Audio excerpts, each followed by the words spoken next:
All right, y'all. It's Dolo Ren, the most uncompromised, most honest, and realist combat sports content creator on the planet today. We got a lot to talk about right now. And also, somebody said I don't show my face on camera as much. So I'm going to try to make sure that this mic is not really covering me this time as much. Either way, y'all don't need to see my face the entire time. We got a lot to talk about. And it pertains to the boxing world, obviously. Before we get into that, though, I want y'all to check out my last two videos. One of them was about if Crawford should fight Benavidez, and the recent one was me talking about how boxing is racist. And I really think y'all will like both videos. We get into some real stuff about it into both topics, and go check that out. It's on the page, wherever it may be, because sometimes this thing like mirrors me and does a reverse. It's in one of these corners. Go click the link, check it out. You already know the vibes. Let's get it. For this video though, I want to talk to y'all about Zuffa Boxing, right? Everybody's been hearing about Zuffa Boxing, been hearing about uh Dana and Turkey coming together to create this monster in boxing that'll help out the entire combat sports arena with putting on great fights and making sure that fighters get paid a decent amount and there's a decent structure with a big promotional machine behind it all. It's a lot. It's a lot going on. And there's a lot of controversy that's coming behind it. Obviously, everybody knows like Dana White. Dana White is like a sometimes liked person, sometimes not. Uh, I like to put it this way. I think Dana White has earned every bit of criticism he's gotten, and I think he's earned every bit of love he's gotten as well. So take that with a grain of salt. That's my opinion on Dana White. Turkey Al Sheikh, I can't deny what he's done for boxing with these past few events with the undisputed fights and paying these guys good money, getting Rolly Romero in the spotlight and getting him a big win. Well, not getting him a big, but you know what I mean, setting up these big fights to put these fighters into big spotlights. But I just don't really like him as a man. I don't like him as a person. I don't like his culture as a person. I don't really like much that comes with Turkey or anybody that's really like a Saudi Arabian oil tycoon or whatever the hell he is, right? There's been some stirrings about it. Some people like it, some people don't like it. The big thing that people are talking about is the Ali Act being revoked. And yeah, that's something worth talking about. But like, come on, like to start off, like the current world of boxing is wacky. It sucks.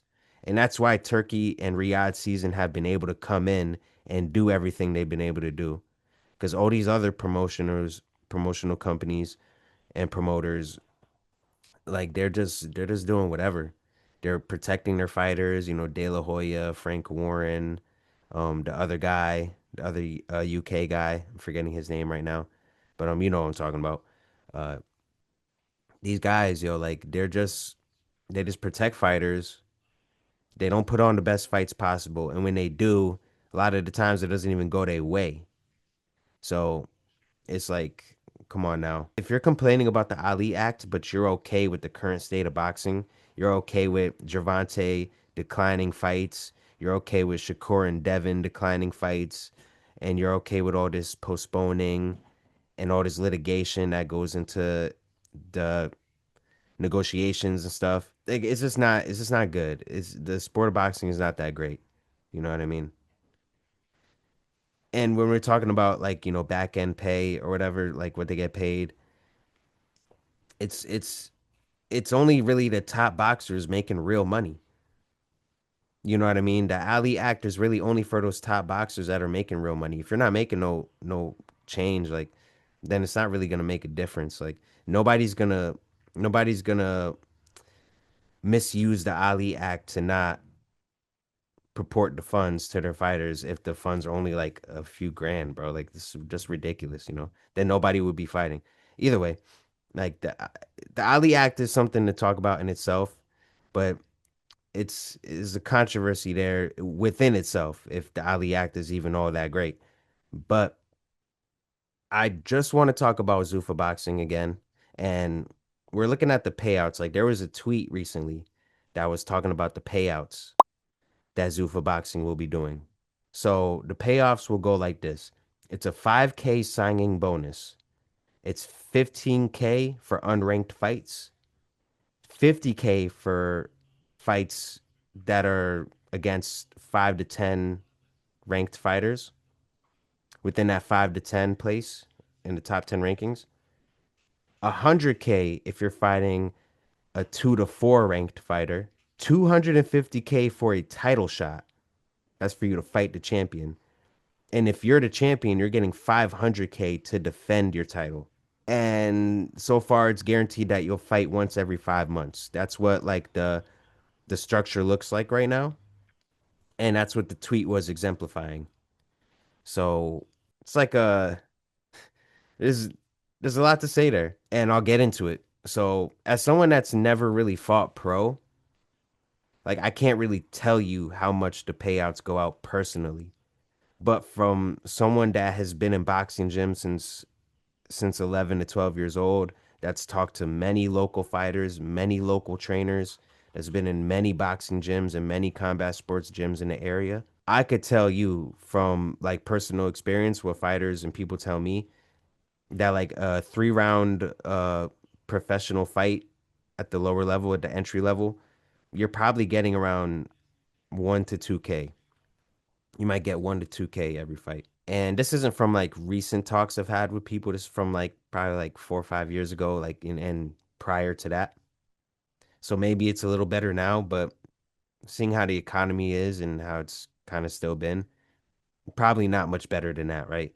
And you got like sources from like expertboxing.com, MMA Today, and strictlyfighters.com. From the sources, those are the sources I've seen pertaining to this kind of talk, and they all basically say the same thing. Like you'll mostly get around like anywhere from $500 to $4,000 for like a 3 round fight, or maybe like 3 to 8 rounds. It's really not a lot of money at all at the entry level for boxers or in combat sports in general. But you also got to factor in the cut that you give to your trainer and that you give to the manager and probably other people that are on the team with you that deserve a cut, right? Like the cut man, maybe. Like, you know, no pun intended.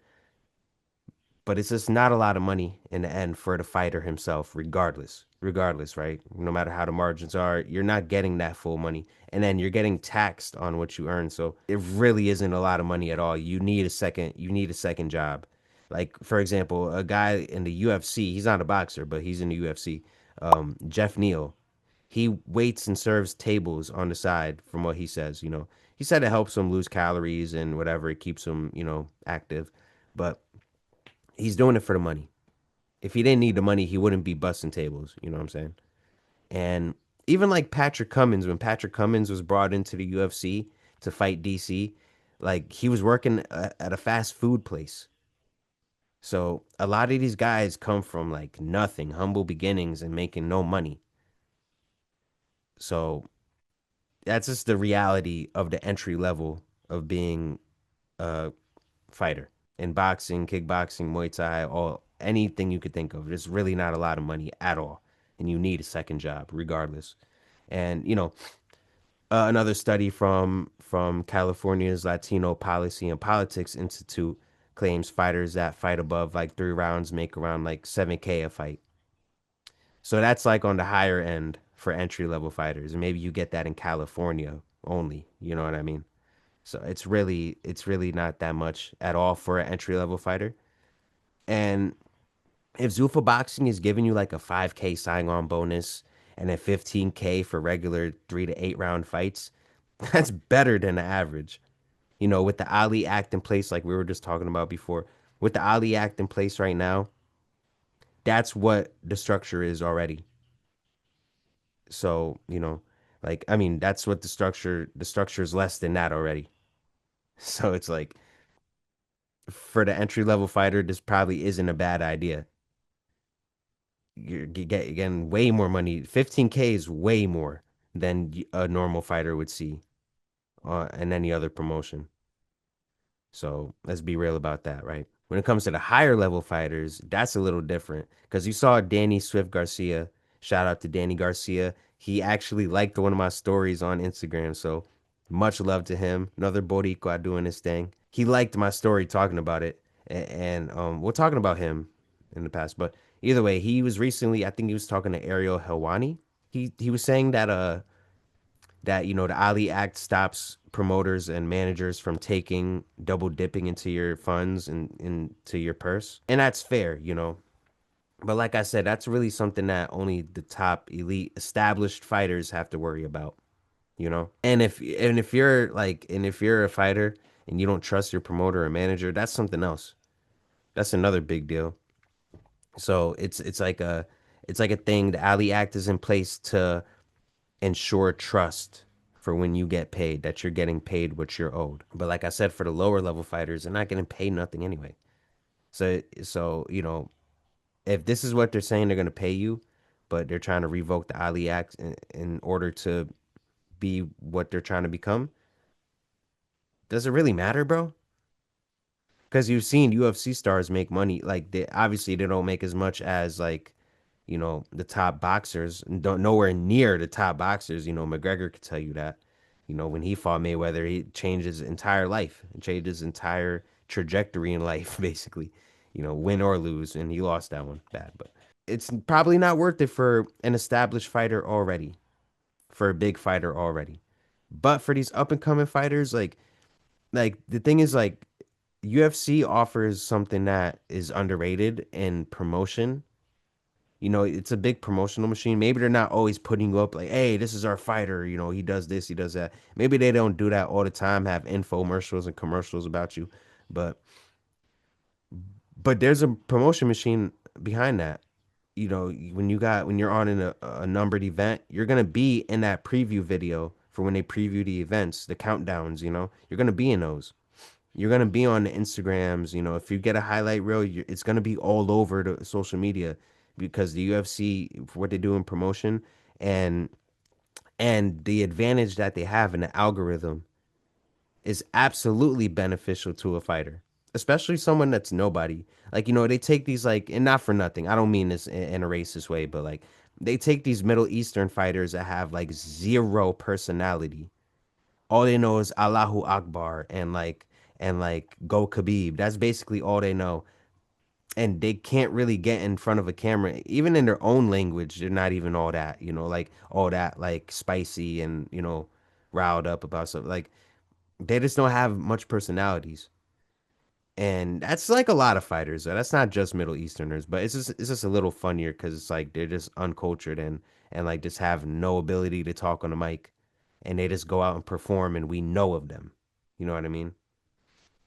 The closest we had was like Ankalaev to the No Shama thing. That was funny. I was rocking that for a little while. The No Shama thing, that's pretty funny. But other than that, we are talking about just a lack of personalities that get a promotion machine behind them, and they get put in front of your algorithm, and you find them on your timeline when they knock somebody out or they choke somebody damn near to death. It's cool. It's cool what they offer. And obviously, yeah, they should get more money. But then you could get into a bigger conversation and debate about how much athletes should really be making for what they love to do. It should obviously go across for with what the UFC makes. It should be pertaining to that. You should be getting a good percentage of what the overall profits are. The good percentage should go to the fighters. But either way, what they offer, what the UFC offers is still beneficial to any fighter, to anyone trying to build a brand and trying to build themselves on social media.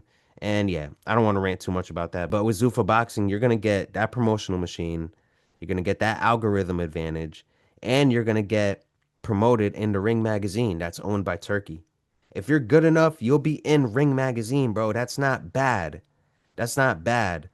What did they do for Anthony Pettis, right? Most people don't even know Anthony Pettis, right? But at one point he was on the cover of a Wheaties box. Same thing that LeBron was bragging about, being on the cover of a cereal box. Anthony Pettis was on the cover of a Wheaties box at one time, bro, when he was champion. That's facts. And nobody even knows who Anthony Pettis is, really, unless you're in the MMA world or boxing world. And in boxing, you probably don't know who he is at all. But he was on a Wheaties box. And that should be a testament to what the UFC does. Like I know it's kind of like maybe it's minuscule to y'all, but it's really not. Like for a fighter that has no real personality to be on a Wheaties box is pretty cool. Like what more can you ask? And he got it from performing. But either way, I'm not trying to like cape for the UFC right now. But I'm just trying to talk to the people that think that the Zuffa boxing thing is like a bad opportunity. Like these young boxers have no opportunity. They really don't. They're struggling. Like Terrence Crawford has already admitted that like in his first 12 fights, he made his first fight he made like $600. And then he said it took about 12 fights for him to make 2,500 for a fight. And 12 fights, he's had 42 professional bouts. That's almost a third of his career that he wasn't making nothing. But if he was in Zuffa boxing, it'd have been different. You would have made way more than that. You know what I mean? So you got to really take those things into account. Now, then again, Terrence Crawford is somebody that probably does cape for Turkey. So, and there's been ramblings about his team being mad about what Turkey Al Sheikh is trying to do as far as trying to dangle money in front of him to get a fight with Benavidez. But either way, that's something I already talked about in one of my past videos. It's just this isn't as bad of an opportunity as boxing people want to say it is. It's really not. It's really not, especially for the upcoming fighters. And if Zuffa Boxing can encapsulate and accentuate like cultures the way that UFC did, with Bilal Muhammad, him being like pro Palestine, with Tyron Woodley being pro BLM, Conor McGregor always coming out with the Irish flag, the Georgian Spaniards now, like how you see Nina like dressing up differently when talking to Merab Dvalishvili and like some traditional like Georgian Spaniard attire. Cool little things like that, like they show respect to the cultures, and Dana White lets you talk on the camera when on the mic when you win. He's not gonna be like, oh, don't say this or don't say that. He doesn't do that. He doesn't do that. And I respect that. I do respect that. Like if Zuffa Boxing can do that, if they can do it the way that UFC has done it, then we can see something big. Especially with Mexican culture. Like if they get a good Mexican fighter that's knocking people out, he's gonna be popular regardless. It doesn't matter. There's a good Puerto Rican boxer on the promotion. He gets knockouts. Like say they get someone like Xander Zayas, which is probably too late. They're probably not going to sign someone like Xander Zayas. Let's be honest, because Zayas could go like with Top Rank or somewhere else in Matchroom or anywhere to make a lot of money in big fights, even if they stall his career and do the usual hoopla. Like someone that's established, even in Xander Zayas' level, is probably not going to join the Zuffa boxing promotion. But all these other new generation and upcoming talents, they could come in, they could shake things up, and they can really put Zuffa boxing on the map. So it might not even really be up to the old heads what they think about Zuffa boxing or what they think about the revoking of the Ali Act. It's going to be up to the new generation of fighters to come in and prove it, improve themselves on a big scale, and put on some exciting matches and get Zuffa boxing talked about across the world. So they're looking at the future. I think that's really what this is. Zuffa Boxing is looking at the future and really changing how the sport is going to be by putting on the best fights like the UFC does. They make the best fight the best, and any replacement fighters will be someone that's of a high caliber, like how they have like Colby Covington or somebody else like in the wings, or Peter Yan in the wings to fight just in case somebody's injured or something like that. Good stuff, right? I think that's good for Zuffa boxing. I think that could be good for the boxing world in general, just to have the best fight the best. And that can speak for itself, and that might be what literally makes Zuffa boxing. They'll become like the Olympus of the boxing world, the same way that UFC is the Olympus for the MMA world. Easy money. I think they can do it. And I think it'll be popular. And I will be watching because I'm gonna watch fights regardless. We're into gladiators. This is the gladiator world. Like we're gonna watch the gladiators fight no matter what, no matter where they are. It shouldn't really be that serious. You know what I mean? You shouldn't boycott a promotion just because of whatever. Like if it's a good fight, it's a good fight, bro. We need that always. Now, with all of that said, bro, these young fighters are gonna have to watch out for themselves when it comes to like, the contracts and the negotiations with with Dana White and, and whoever's in charge. We hear it all the time, we see the UFC going through the antitrust lawsuit or whatever. We've seen so many fighters talk against it. Like Mark Hunt has been the biggest voice against the UFC when it comes to unfair treatment and payment. And yeah, he spearheaded that movement for a long time. But you have to take him for his word that you can't really trust the UFC, especially in contracts and negotiations. You really can't.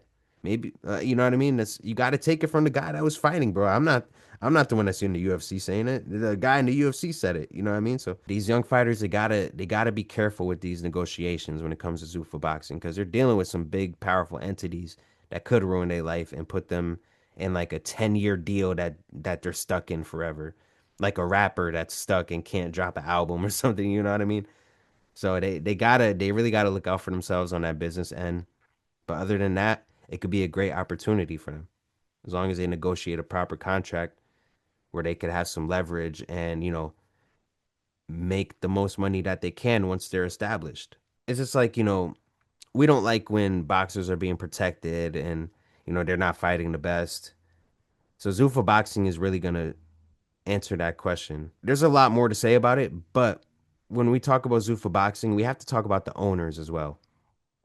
And they're not owned by Dana White and Turkey Al Sheikh. And this is where I'm going to make a hard pivot into why Zuffa Boxing is probably morally and ethically negative to someone that's trying to be an ethic and moral, upstanding person. TKO and Sela, SELA, TKO and Sela are the two owners of Zuffa Boxing. TKO obviously is Dana White is a spokesman for them and works with them. Sela is a Saudi Arabian company that Turkey Al Sheikh is working with. This Sela is a Saudi Arabian entity that is funded and owned by the PIF, which is a public investment fund in Saudi Arabia. The problem with this is that the PIF, like the Human Rights Watch Group, have reported a lot of things about the PIF, a lot of things about the PIF.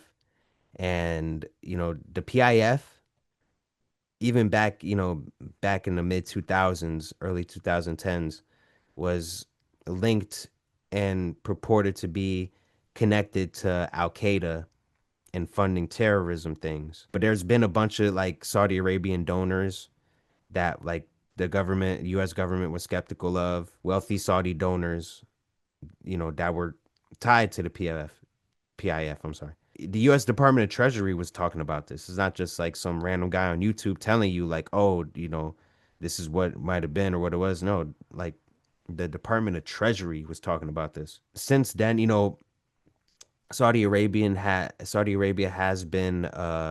has been praised by the US government for their involvement in counterterrorism stuff since then, since 9/11 and all that crazy shit. For a long time, they've been praised by the US government for helping in counterterrorism acts.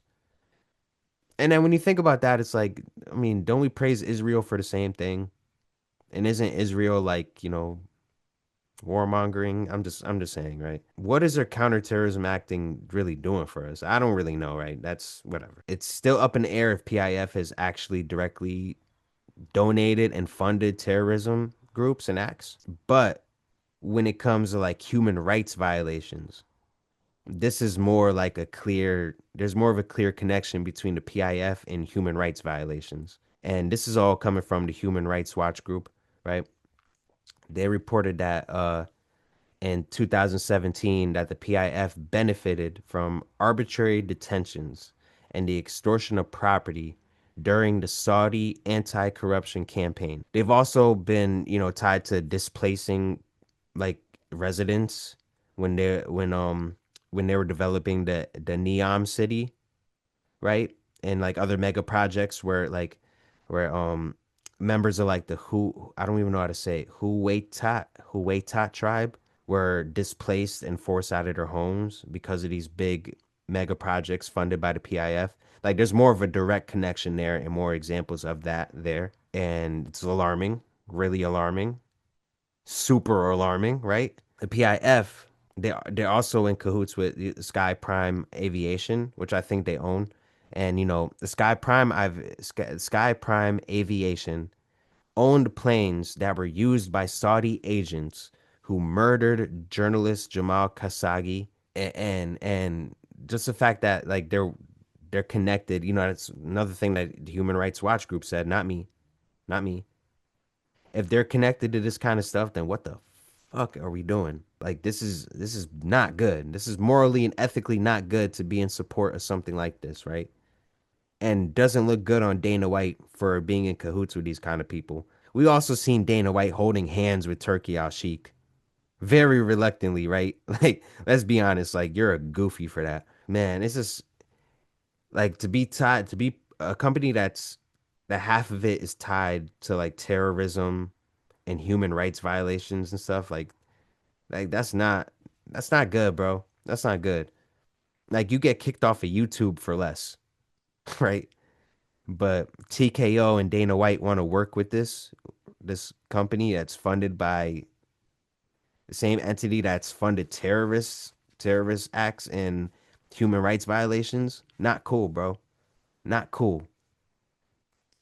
And the fact that, you see Turkey Al Sheikh like trying to use his power to hold hands with Crawford, to hold hands with Dana White, to hold hands with Frank Warren.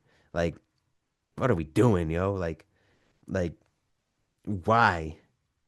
Why get into cahoots with these people? I understand that they've changed boxing for good. I just think morally and ethically. To summarize all this, like if you're a young boxer and you're trying to make a name and you're trying to make some good money and not be struggling and you're in like a structure that has a promotional backing behind you and you can get and if you perform good and you're as good as you think you are, then you'll be highlighted in Ring Magazine. You'll be all over social media with an algorithmic advantage. Like you should probably take that. You should probably take it. And then just make sure that you negotiate a proper contract that you're not stuck in too long term, maybe 5 years tops, to where you could renegotiate and get more money the way that Khabib and McGregor did, right?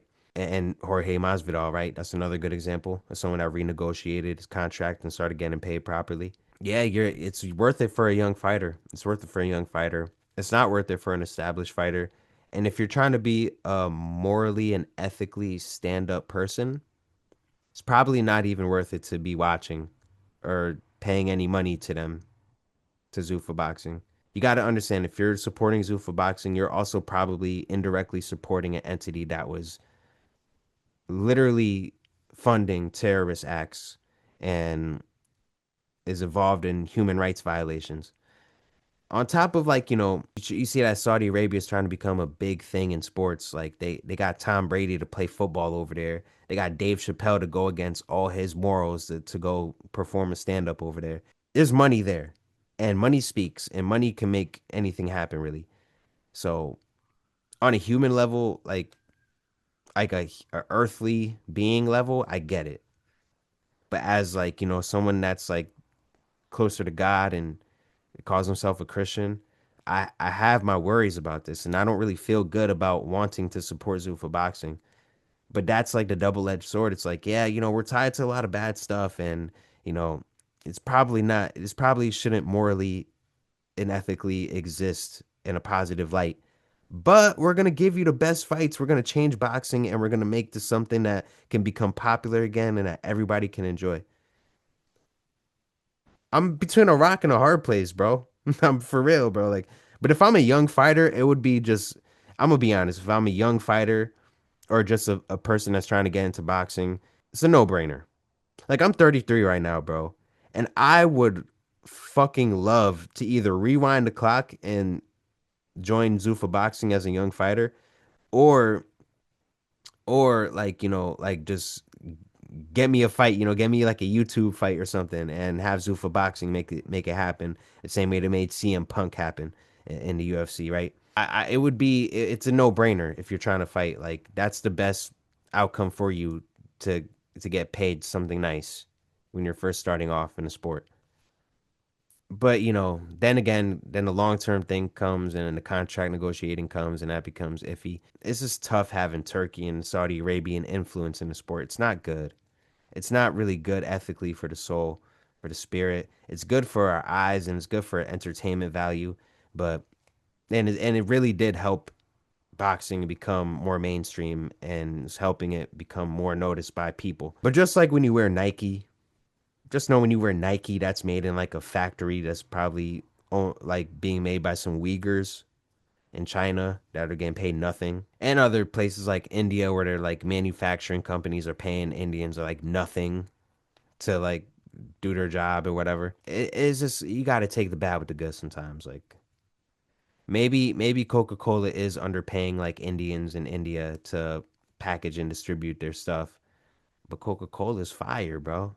Like I can't let it go. And I don't think I could let go of boxing just because Zuffa Boxing is in cahoots with like some potentially evil people. I feel like I laid it out good for everyone here about what Zuffa Boxing is offering, what it's worth to a fighter, and how it can contradict with your morals and ethics to be viewing it and to be part of it as a fan or as a business. So yeah, that's basically all I got to say about that. Zuffa Boxing. We'll see what happens, but that's my take right there, bro. That's my take. I do expect to see some really good fights in Zuffa Boxing. I do. I do. So yeah, that's it. That's all I got for y'all. Let y'all ponder on that for a little while. Y'all could debate me in the comments section. Y'all could like, share, subscribe, do all that nice stuff. It is what it is, but I got to talk to my peoples, man. I haven't seen y'all in a little bit, so here's another one for y'all. And yeah, go check out my last few videos. Like I said before, go check out Productive Conversations podcast. My boy Matt Brown owns that. They cover popular topics, sports, everything. So go check them out on YouTube. And yeah, go check out more of my old stuff. And we'll see. We'll see what comes with Zuffa Boxing. But I'm gonna wrap it up there. I'm out of here. Catch me on X. Catch me on Instagram. I'm gonna be back on TikTok eventually, but see where that goes. Eventually gonna start streaming. And we're just gonna keep talking about combat sports here and keep doing our thing. So everybody be safe, take care, enjoy your day, and I'll see y'all in the next one. Peace.